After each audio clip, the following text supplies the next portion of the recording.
Assalamualaikum warahmatullahi wabarakatuh. Perkenalkan, nama saya Sylvia Aulia, NPM 20140600305, absen 23, kelas 2F. Pada praktikum kegiatan 1 mengenai pengenalan, penggunaan, dan pemeliharaan alat dan bahan laboratorium. Tujuan praktikum 1. Menentukan alat dan bahan laboratorium untuk praktikum. 2. Menjelaskan fungsi masing-masing alat dan bahan laboratorium. 3. Menggunakan alat dan bahan laboratorium. 4. Menentukan cara memelihara alat dan bahan laboratorium. Berikut ini alat dan bahan yang digunakan. Mikroskop cahaya, mikroskop stereo, beker gelas, tabung Erlenmeyer, gelas ukur, labu takar, tabung reaksi, mortar dan pistil, spatula, torso manusia, kaca benda, kaca penutup, cawan petri, tripod, respirometer, plat tetes, jangka sorong, pipet tetes, kasa, gelas arloji, termometer, dan lampu spiritus. Selanjutnya terdapat prosedur kerja dan hasil pengamatan. Prosedur kerja 1. Amati beberapa alat yang ada di laboratorium. 2. Identifikasi nama alat dan jelaskan fungsinya. 3. Masukkan data yang saudara peroleh. 4. Amati beberapa bahan. 5. Identifikasi dan jelaskan simbol. 6. Masukkan data yang saudara peroleh. Berikut ini adalah alat laboratorium. 1. Beker gelas. Fungsi sebagai tempat mereaksikan bahan kimia, sebagai tempat menampung bahan kimia. 2. Tabung Erlenmeyer berfungsi untuk menampung bahan larutan dan cairan. 3. Gelas ukur berfungsi sebagai alat ukur volume, larutan, atau cairan yang tidak membutuhkan ketelitian yang tinggi. 4. Labu takar berfungsi untuk membuat larutan dengan konsentrasi tertentu dengan mengencerkan larutan, untuk mengukur larutan secara spesifik dengan ketelitian yang tinggi. 5. Tabung reaksi berfungsi tempat mereaksikan dua larutan atau zat tertentu untuk menampung atau menyimpan larutan. 6. Mortar dan pistil untuk menghancurkan bahan atau sampel, untuk mencampurkan bahan jadi satu dengan ditumbuk secara bersamaan. 7. Spatula berfungsi untuk mengambil objek yang sedikit dan ukuran kecil. 8. Torso manusia untuk menunjukkan bagian tubuh manusia dengan jelas termasuk organ vital seperti jantung dan paru-paru. 9. Kaca benda sebagai tempat objek yang akan diamati. 10. Kaca penutup berfungsi untuk menutup sediaan yang akan diamati yang diletakkan pada kaca. 11. Cawan petri sebagai tempat media untuk menumbuhkan mikroba. 12. Tripod sebagai alat penyangga di saat proses pemanasan. 13. Respirometer berfungsi mengukur banyaknya oksigen yang diambil. 14. Plat tetes penguji keemasan suatu larutan atau mereaksikan larutan. 15. Jangka sorong berfungsi untuk mengatur panjangnya benda, diameter benda, kedalaman benda, dan ketebalan benda. 16. Pipet tetes untuk mengambil cairan dalam skala kecil. 17. Kasa berfungsi untuk menahan beker atau labu ketika proses pemanasan. 18. Gelas arloji berfungsi sebagai penutup gelas kimia saat memanaskan sampel, tempat saat menimbang bahan kimia. 19. Termometer berfungsi untuk mengukur titik didih atau titik beku dalam sebuah penelitian. 20. Lampu spiritus untuk memanaskan larutan. Selanjutnya, simbol pada laboratorium. 1. Eksplosif mudah meledak berfungsi untuk memberitahu bahwa bahan kimia di laboratorium yang memiliki sifat mudah meledak. 2. Flammable mudah terbakar berfungsi memberitahu bahwa bahan kimia yang memiliki titik nyala rendah. 3. Toksis beracun berfungsi untuk menunjukkan bahan itu adalah bahan beracun yang dapat menyebabkan kematian pada konsentrasi tinggi. 4. Korosif untuk memberitahu bahwa bahan memiliki sifat korosif mampu merusak jaringan hidup.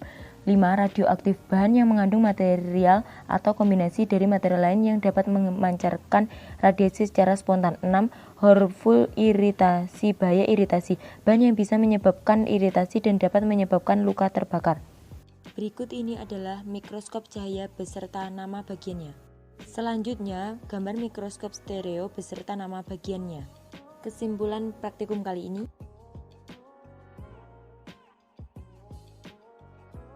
pada kegiatan 2 tentang morfologi dan perkembangbiakan tumbuhan. Tujuan praktikum 1. Menjelaskan bagian-bagian tumbuhan. 2. Mengidentifikasi tanaman monokotil dan dikotil. 3. Mengidentifikasi biji tanaman monokotil dan dikotil. 4. Membedakan tanaman monokotil dan dikotil. 5. Membuktikan perkembangbiakan generatif pada tanaman tinggi. Berikut adalah alat dan bahan yang digunakan. Alat yang digunakan mikroskop stereo, pinset, dan cutter. Bahan yang kami gunakan yaitu jagung, padi, lengkuas, temulawak, singkong, bayam, cabai, tomat, terong, pisang, pepaya.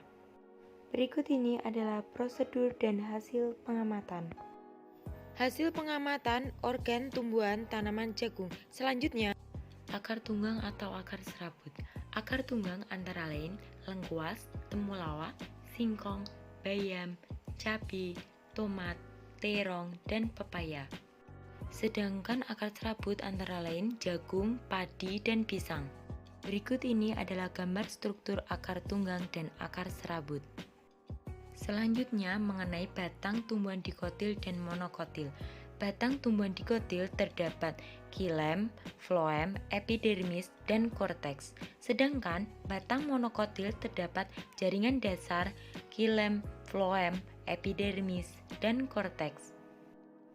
Di sini saya akan menjelaskan batang dikotil adalah batang yang memiliki epidermis sejenis dengan kutikula lapisan dermis bersama dengan rambut batang multisel. Struktur internal batang dikotil terutama epidermis, xilem, floem, cambium, dan korteks. Batang monokotil adalah batang berbentuk melingkar dengan cabang lateral dan dibatasi dengan lapisan dermis. Struktur internal terdiri dari epidermis yang berfungsi untuk berkembang biak hipodermis, jaringan dasar dan berbagai pembuluh angkut xilem atau floem yang tersebar dalam monokotil. Xilem dan floem disusun dalam ikatan batang saat tumbuhan tumbuh. Tidak hanya itu, terdapat perbedaan batang dikotil dan monokotil. Pada dikotil 1, batang berkayu keras dan tebal. 2, batang bercabang dan berkambium. 3, berkas pengangkut tersusun lingkaran. 4, perbedaan terletak pada struktur keseluruhan. Pada monokotil 1, batang tidak berkayu, lunak, dan berserat. 2, batang tidak bercabang dan tidak berkambium. 3, berkas pengangkut tersusun acak. 4, perbedaan terletak pada struktur. Berikut ini adalah macam daun tumbuhan. Selanjutnya, berikut adalah gambar biji berkeping 1 dan 2. Perbedaan biji dikotil dan monokotil.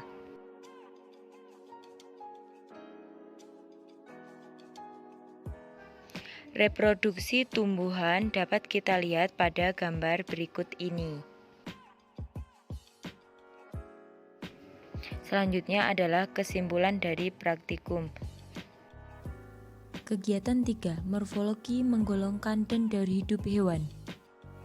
Berikut ini adalah tujuan dari praktikum kegiatan 3. Selanjutnya alat dan bahan yang digunakan. Toples, ikan, cicak, hamster, bekicot, capung, katak, burung, cacing tanah, kupu-kupu, dan nyamuk. Berikut ini adalah prosedur dan hasil pengamatan. Mengamati siklus hidup hewan. Hewan yang termasuk dalam golongan subfilum vertebrata yaitu ikan, kadal, hamster, katak, dan burung. Sedangkan subfilum invertebrata yaitu bekicot, cacing tanah, kupu-kupu, capung, dan nyamuk. Selanjutnya penggolongan hewan. Berikut ini adalah hasil pengamatan di lingkungan sekitar mengenai hewan. Saya mendapatkan hasil tentang tempat hidup, jenis makanan, cara berkembang biak, dan penutup tubuh. Selanjutnya, penggolongan siklus hidup hewan.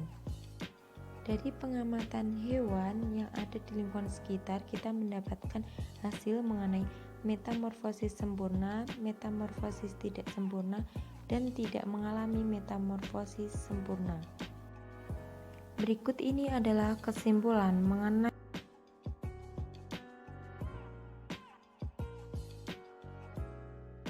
kegiatan 4, sistem gerak dan rangka. Berikut ini adalah macam-macam tujuan dari kegiatan keempat. Selanjutnya, alat dan bahan yang digunakan, yaitu torso rangka manusia. Selanjutnya, prosedur dan hasil kegiatan. Rangka yang terdiri dari 1. Sistem anggota gerak atas, yaitu A. Tulang gelang bahu terdiri dari tulang belikat dan tulang selangka. B. Tulang lengan atas. C. Tulang lengan bawah terdiri dari hasta dan pengutil. D. Tulang tangan terdiri dari 8 ruas pergelangan tangan, 5 ruas telapak tangan, dan 14 ruas tulang jari. Yang kedua, sistem anggota arah gerak bawah. A. Tulang gelang panggul terdiri dari tulang usus, tulang duduk, dan tulang kemaluan. B. Tulang tungkai atas berupa tulang paha. C. Tulang tungkai bawah berupa tulang kering, tulang betis, dan tulang tempurung. D. Tulang kaki terdiri dari 7 ruas tulang pergelangan kaki, 5 ruas tulang telapak kaki, dan 14 tulang jari kaki. Yang ketiga, sumbu tubuh. A. Tulang tengkorak. 1. Tulang pelindung otak, tulang dahi, tulang ubun-ubun, tulang belakang kepala, tulang pelipis, dan tulang baji. 2. Tulang lekung visceral terdiri dari tulang pipi, tulang hidung, tulang rahang atas, dan tulang rahang bawah. B. Tulang belakang terdiri dari 7 ruas tulang leher, 12 ruas tulang punggung, 5 ruas tulang pinggang, 5 ruas tulang kelangkang, dan 4 ruas tulang ekor. C. Rongga dada. 1. Tulang rusuk terdiri dari 7 pasang tulang rusuk sejati, 3 pasang tulang rusuk palsu, dan 2 pasang tulang rusuk melayang. 2. Tulang dada terdiri dari tulang bulu, tulang badan, dan tulang tajuk. Selanjutnya, hubungan antara tulang. Sinartrosis. A. Sindermosis jika antara dua tulang dihubungkan oleh jaringan kolagen atau elastis. B. Sinkondrosis jika antara dua tulang dihubungkan jaringan tulang rawan hialin atau fibrosa. C. Sinostosis sendi terkuat antara bagian tulang. Diartrosis. A. Sendi plana misalnya ibu jari dan pergelangan tangan dua arah. B. Sendi engsel misalnya tulang lengan atas satu arah. C. Sendi peluru misalnya lengan atas dengan gelang bahu segala arah. D. Sendi putar misalnya atlas dengan tengkorak. E. Sendi geser misalnya tulang belakang. Selanjutnya juga terdapat otot. Berikut adalah contoh otot lurik. Ciri otot lurik: 1. Bentuknya silindris, panjang, memiliki ribuan serabut. 2. Inti sel banyak di bagian tepi. 3. Terdapat pada otot lengan, perut, pipi, dan rangka tubuh. Selanjutnya, otot polos. Ciri otot polos: 1. Bentuknya gelondong, ujung runcing. Yang kedua, memiliki 1 inti sel. Yang ketiga, terdapat pada otot peredaran darah, otot urut nadi, otot usus. Selanjutnya, otot jantung. Ciri otot jantung: yang 1. Berbentuk memanjang silindris, serabut sel bercabang dan saling menyatu. Yang kedua, hanya terdapat pada jantung. Yang ketiga, inti sel banyak di tengah. Selanjutnya, berikut ini adalah keseluruhan kesimpulan yang terdapat pada kegiatan praktikum keempat.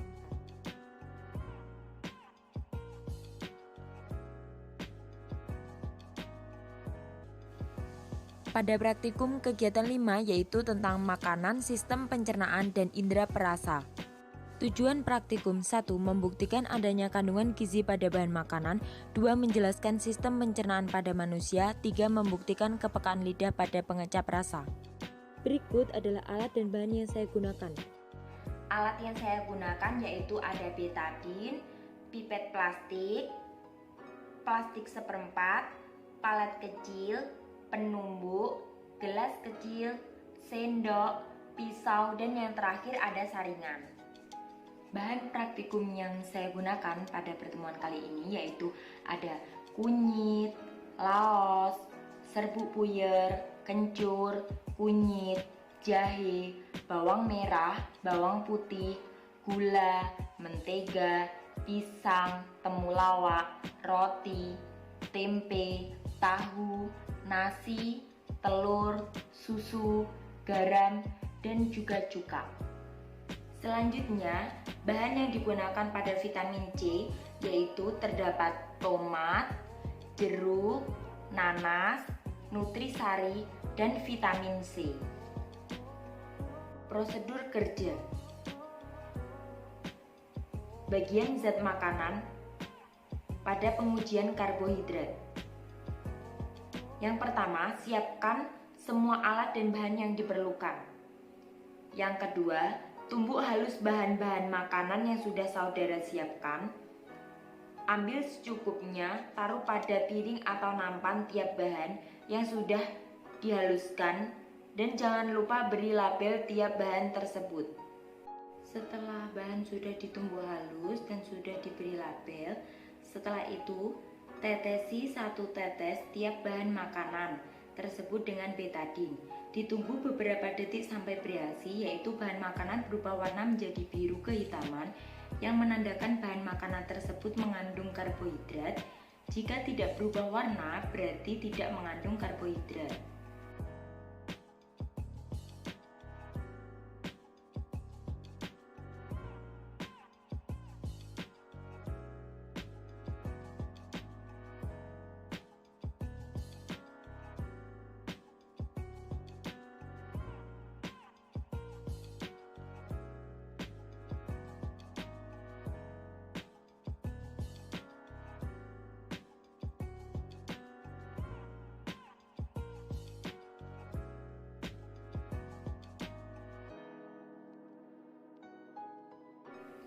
Selanjutnya kita akan memberi tetesan pada vitamin, yaitu ada tomat, jeruk, nanas, nutrisari, dan juga vitamin C.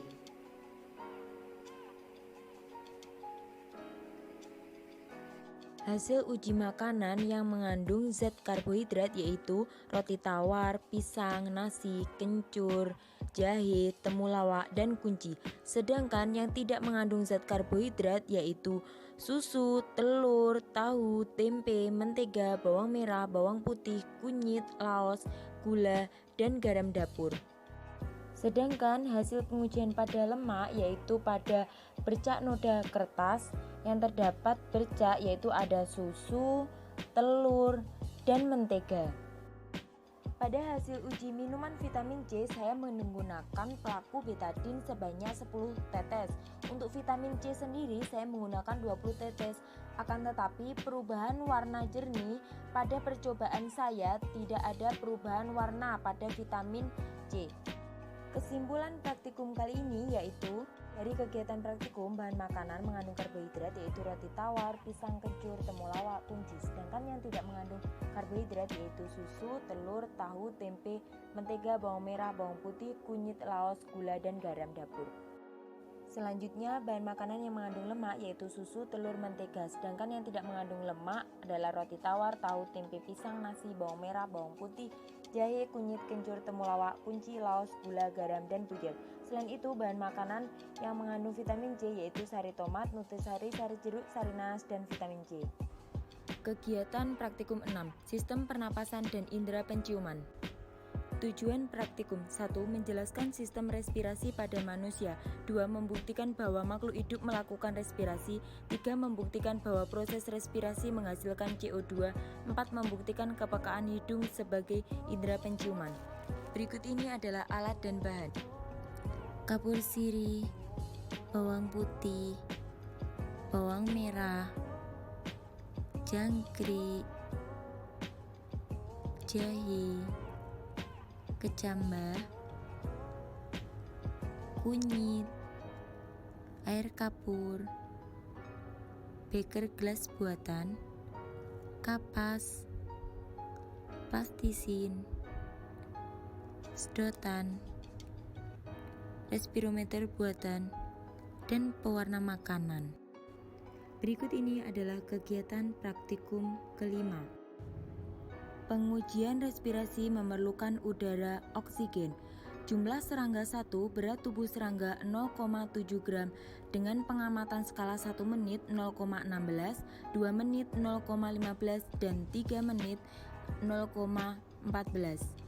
Selanjutnya, proses respirasi menghasilkan CO2. Pada proses ini, yang pertama, tuangkan air kapur pada beker gelas.